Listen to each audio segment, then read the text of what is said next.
রিয়ালে সময়টা ভালো যাচ্ছে না কিলিয়ান এমবাপ্পের। স্প্যানিশ ক্লাবটিতে ধারাবাহিক পারফর্ম করতে পারছেন না ফরাসি এই তারকা। এরই মধ্যে ফরাসি একটি টেলিভিশনকে সাক্ষাৎকার দিয়েছেন তিনি, সেখানে নানা বিষয়ে কথা বলেছেন এমবাপ্পে।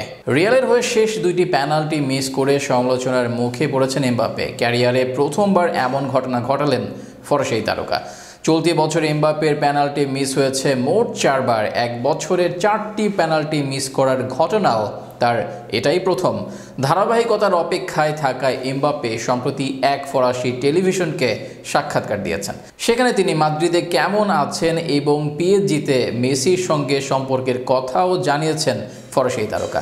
কিলিয়ান কেমন আছেন তার উত্তরে এমবাপ্পে বলেন, আমি খুব খুশি, এখন আমি বিশ্বের সেরা ক্লাবে খেলছি।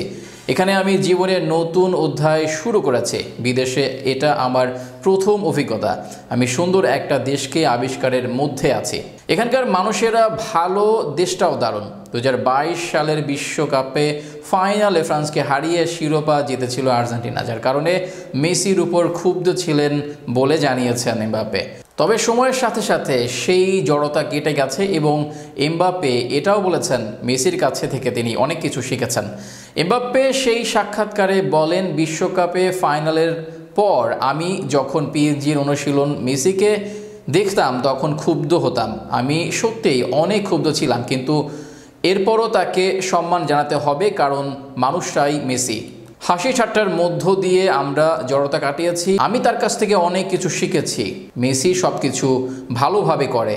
এমন মানুষের কাছ থেকে সব কিছু শিখতে পারেন আপনি। আমি তাকে প্রায় জিজ্ঞাসা করতাম, তুমি এটা কিভাবে করছো, ওটা কিভাবে করছো।